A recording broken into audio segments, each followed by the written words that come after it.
समीर अपने राशन की दुकान पर बैठा था। तभी उसके फ़ोन की घंटी बजी। उसने फ़ोन उठाया तो उधर से नैना ने धीरे से कहा, सुनो समीर, क्या तुम मेरे घर पर कुछ राशन का सामान पहुंचा सकते हो? वह क्या है ना, मेरे पैर में चोट लगी है तो मैं दुकान तक नहीं आ सकती। समीर तुरंत बोल पड़ा, हाँ हाँ नैना जी, आप सामान लिखवा दीजिए, मैं जल्दी ही सामान लेकर घर आ जाता हूँ। ऐसा कहकर उसने पेन पेपर निकाल लिया और सामान की लिस्ट बनाने लगा।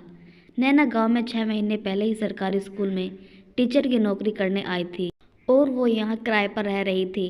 नैना की अभी तक शादी नहीं हुई थी और वह अपनी दादी के साथ ही रहती थी। समीर से राशन का सामान लेते हुए धीरे धीरे दोनों में बातचीत शुरू हो गई थी और तभी समीर को पता चला कि जब नैना 18 वर्ष की हुई थी तभी उसकी मम्मी पापा का तलाक हो गया था। उसकी मम्मी ने एक अमीर आदमी से शादी कर ली थी और वह अपने पापा के साथ ही रहती थी। 2 साल पहले हार्ट अटैक के कारण उसके पिता का स्वर्गवास हो गया और तब से वह अपनी दादी के साथ अकेले ही रहती थी। पढ़ लिखकर उसने टीचर की नौकरी हासिल कर ली थी, लेकिन जब भी उसकी शादी की बात चलती तो वह अपनी दादी की बात सोचकर पीछे हट जाती कि उसकी दादी उसके बिना अकेले कैसे रहेगी। ऊपर से लड़के वाले दहेज की इतनी मोटी रकम मांगते थे। ऐसा कोई नहीं था जो शादी के बाद भी नैना को अपनी दादी की देखभाल करने दे, इसलिए नैना ने शादी नहीं करने का फैसला कर लिया था। नैना की दादी उसे दिन रात समझाते रहती थी कि बेटी तू अच्छा सा लड़का देखकर उससे शादी कर ले, मेरा क्या भरोसा मैं कब तक जीऊँगी।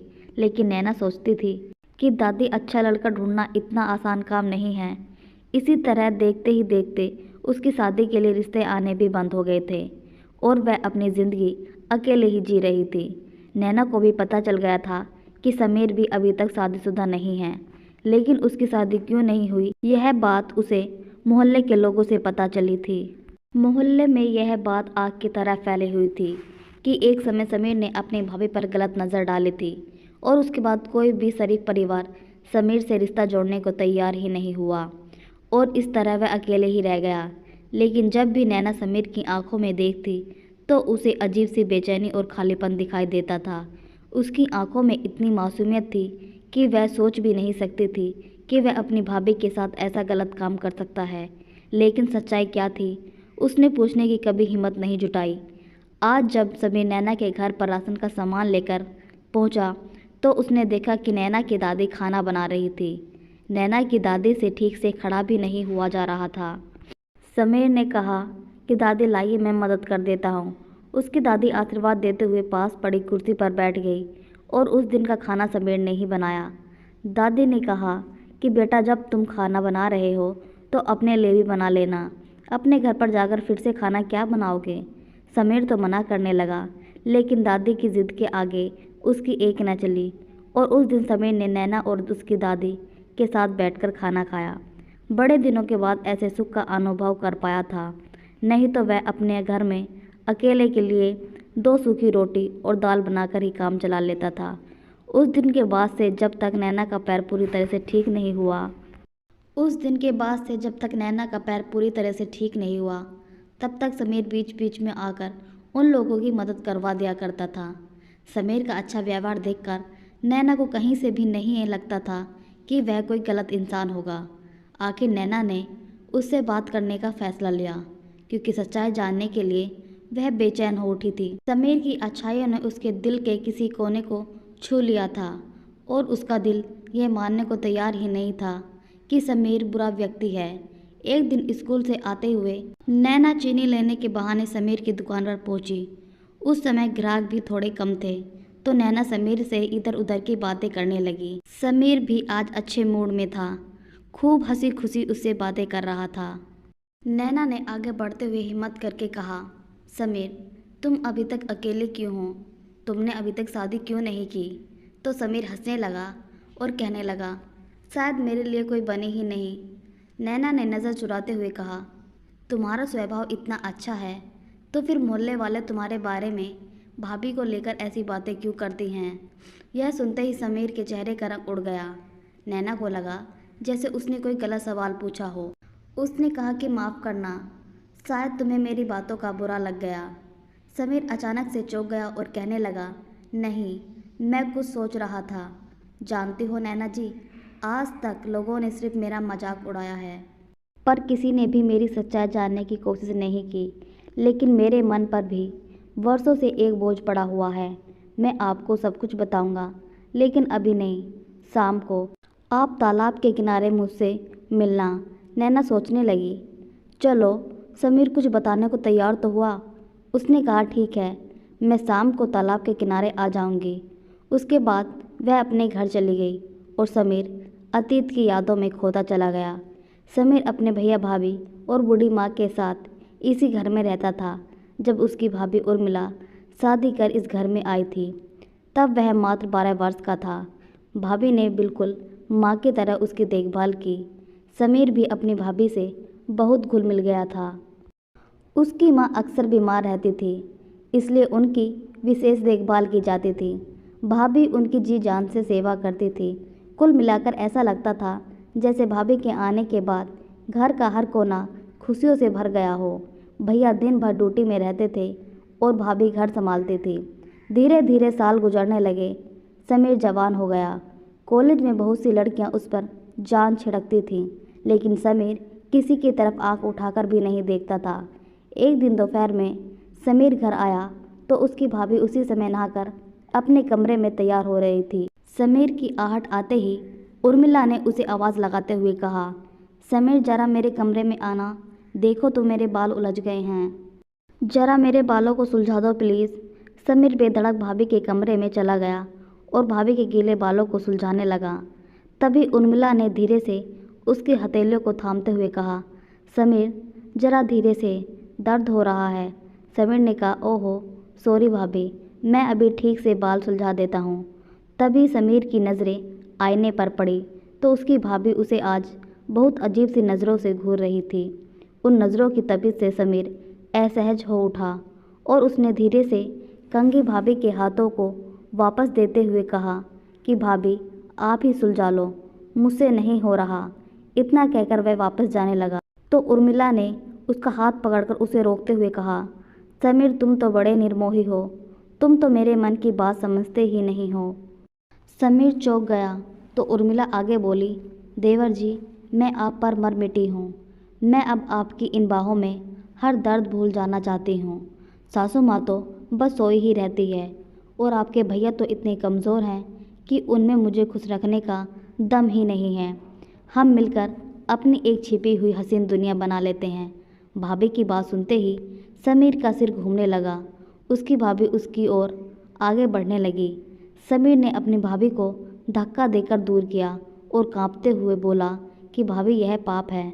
मैंने हमेशा आपको माँ की तरह सम्मान दिया है, आप यह सब क्या बोले जा रही हैं। उसकी बात सुनकर उर्मिला भौंकला गई और गुस्से से उसकी आंखें लाल हो गईं। वह भड़कते हुए कहने लगी, मैंने शुरुआत से ही इस घर के प्रति सारे फर्ज निभाए, बीमार सास की सेवा की, तुम्हारी पढ़ाई लिखाई देखने के साथ ही हर तरह से तुम्हारा ध्यान रखा। अब जब मुझे तुम्हारी ज़रूरत है तो तुम इनकार कैसे कर सकते हो। उसका यह रूप देखकर समीर सन रह गया। उर्मिला उसकी शर्ट का कॉलर पकड़कर उसे अपनी ओर खींचते हुए बोली, तुम्हें मेरी बात माननी होगी। देखो घर की बात घर में ही रह जाएगी, किसी को कुछ भी पता नहीं चलेगा। लेकिन अगर तुमने मेरी बात नहीं मानी तो इसकी तुम्हें बहुत बड़ी कीमत चुकानी पड़ेगी। समीर ने बड़ी मुश्किल से अपनी भाभी से खुद को छुड़ाया और हाँफते हुए घर से बाहर निकल गया। वह भागते हुए घर के पीछे तालाब के किनारे पहुंचा और घास पर बैठकर घुटनों में सिर छुपाकर फूट फूट कर रोने लगा। उसका बदन थर थर काँप रहा था। वह समझ नहीं पा रहा था कि अचानक से यह सब क्या हो गया। वह तो अपनी भाभी की पूजा करता था, उसकी नज़रों में भाभी के लिए कितना सम्मान था, लेकिन भाभी उसके बारे में ऐसा क्यों सोचने लगी थी। देर रात तक वह वहीं बैठा रहा। तभी अचानक उसके भैया उसे ढूंढते हुए आए और उन्होंने उसे खींचकर उठाया और गालों पर तमाचे बरसाते हुए कहने लगे कि नालायक, इसी दिन के लिए तेरी भाभी ने इतनी मेहनत से तेरी परवरिश की थी। वह तुझे अपने बेटे की तरह मानती है और तू उसके साथ ऐसा घिनौना काम करने जा रहा था। यह सुनकर समीर हक्का बक्का रह गया। उसके आंसू सूख गए और वह आश्चर्य भरे स्वर में कहने लगा कि भैया यह आप क्या कह रहे हैं। समीर का भाई कुछ सुनने समझने की स्थिति में नहीं था। गुस्से ने उसके विवेक को हड़ लिया था। उर्मिला ने पूरे मोहल्ले में यह खबर फैला दी थी कि समीर ने उसके साथ गलत हरकत करने की कोशिश की है। समीर भाई को लाख सफाई देने की कोशिश कर रहा था, लेकिन वह उसकी किसी बात का यकीन नहीं कर रहा था। एक केवल माँ ही थी जो समीर की बात पर भरोसा कर रही थी। सभी लोग उसे नफरत भरी नज़रों से देखने लगे थे। घर पहुंचने पर एकांत में उर्मिला ने कुटिल मुस्कान बिखेरते हुए कहा कि समीर, अगर तुमने मेरी बात मान ली होती तो यह राज हम दोनों के बीच ही रह जाता, लेकिन तुम बड़े आशीर्वादी बनने आए थे ना। बिना कूच किए धरे पूरे मोहल्ले में मैंने तुम्हें बदनाम कर दिया। अब देखती हूँ कि जो मैं तुमसे चाहती थी वह तुम किसी और को कैसे दे पाओगे। मैं कभी तुम्हारी शादी भी नहीं होने दूंगी। समीर का मन कर रहा था कि वह अपना माथा पटक ले। समीर की गलत हरकत को देखकर उसके भैया तुरंत ही माँ से बंटवारा करने की बात करने लगे। समीर की भाभी बहुत खुश थी क्योंकि उसे अब बूढ़ी सास की सेवा से आज़ादी मिलने वाली थी। जल्द ही समीर के भैया अपनी पत्नी को लेकर दूसरे मोहल्ले में रहने के लिए चले गए थे और अपने हिस्से की ज़मीन पर उसने कब्जा कर लिया। बंटवारा होने के बाद घर का खर्चा चलाने के लिए समीर ने अपने घर के आगे दुकान खोल ली थी। इस घटना के बाद पढ़ाई लिखाई से भी उसका मन ऊब चुका था। मोहल्ले में कोई दुकान नहीं थी, इसलिए उसकी दुकान चल पड़ी थी, लेकिन लोग उसे सम्मान की नज़रों से नहीं देखते थे। जब भी समीर के लिए कहीं से रिश्ता आता तो मोहल्ले वालों की बातें सुनकर लड़की वाले भाग जाते। कोई भी ऐसे लड़के को अपनी बेटी क्यों देना चाहेगा जिस पर ऐसा आरोप लगा हो। और अगर गलती से कभी बात थोड़ी आगे बढ़ भी जाती तो उर्मिला आस पड़ोस से पता करके लड़की वालों के घर पहुंच जाती और रोते हुए अपना दुखड़ा सुना देती थी कि मेरे देवर ने मुझ पर गलत नज़र डाली थी। समीर आज 40 वर्ष का होने के बाद भी अकेले ही जिंदगी व्यतीत कर रहा था। अब तो उसकी माँ भी स्वर्ग सिधार गई थी। घर का खालीपन उसे काटने को दौड़ता था। वह कितनी रातें जागते हुए गुजार देता था। उसे लगता था कि ऐसी बेमकसद अकेले ज़िंदगी का क्या फ़ायदा है, लेकिन फिर भी न जाने किस उम्मीद से जी रहा था कि वह कहीं बाहर निकलकर कोई नौकरी कर ले। और वह बाहर भी तो किसके भरोसे पर निकलता। वैसे भी इस घर में उसकी माँ की यादें थीं, पापा का आशीर्वाद था, तो वो ये घर आंगन छोड़कर कहीं और जाना भी नहीं चाहता था। गुजर बसर करने लायक दुकान से आमदनी तो हो ही जाती थी, लेकिन कोई ऐसा नहीं था जो उसके मन की बातें सुन सके, उसके दिल का दर्द बांट सके। जब से नैना गांव में आई थी तब से नैना की नज़रों का सूनापन और उसकी ज़िंदगी का खालीपन उसे एक सा लगने लगा था। आज उसने सोच लिया था कि वह नैना को सभी बातों का जवाब ज़रूर देगा। शाम को तालाब के किनारे नैना से मिलने पर उसने अपनी भाभी से जुड़ी सारी बातें उसे बताते हुए कहा कि मैं अपने आदर्शों के चक्कर में ही हार गया, लेकिन मुझे इस बात की खुशी है कि मैं भले ही गांव वालों की नज़र में गिर चुका हूँ, लेकिन अपनी नज़रों में नहीं गिरा। नैना ने हैरानी से पूछा कि जब तुम्हारी कोई गलती ही नहीं थी तो तुमने सारी बातें गांव वालों के सामने क्यों नहीं बताईं? समीर हंसते हुए बोला, नैना जी, दुनिया में सच साबित करने के लिए सबूत चाहिए होता है और मेरे पास सबूत नहीं थे। लोगों ने जो सुना उसे सच मान लिया। हो सकता है अगर मैं पहले हंगामा मचा देता तो शायद लोग मेरी बात को सच मान लेते। घर की इज्जत का ख्याल करके मैं चुप रोता रह गया, लेकिन भाभी ने मेरी ज़िंदगी बर्बाद करके मुझसे बदला लेने के लिए मुझे बदनाम कर दिया। कहते हुए उसकी आंखों में आंसू आ गए और वह खामोश हो गया। नैना का गला भी भर आया। उसने धीरे से समीर की हथेली को थाम लिया। नैना ने हौले से कहा कि कोई तुम्हारी बातों पर यकीन करे या ना करे, लेकिन तुम्हारी आंखों में सच्चाई मैं देख सकती हूँ। तुमने बिना किसी गलती की इतनी बड़ी सज़ा पाई। आज तक अकेले जीवन बिता रहे हो। पता नहीं क्यों शुरुआत से ही तुम्हारी मासूमियत मेरे दिल को छू गई थी।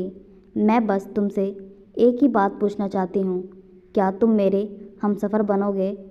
आज नैना ने हिम्मत करके अपने दिल की बात बता ही दी, वरना समीर तो यह हिम्मत कभी नहीं कर पाता, क्योंकि वह अब बदनाम होकर अपना आत्मविश्वास खो चुका था। उसे अपने कानों पर यकीन नहीं हुआ। वह हैरानी से नैना के चेहरे की तरफ देखने लगा कि कहीं वह कोई मजाक तो नहीं कर रही है, लेकिन नैना के चेहरों पर लाज की लाली देखकर उसके होठों पर मुस्कुराहट आ गई और वह धीरे से बोल पड़ा, अगर आप मेरी ज़िंदगी में आए तो यह तो आपका एहसान होगा। नैना ने कहा कि एहसान का नाम देकर मेरे प्यार की कीमत मत लगाओ।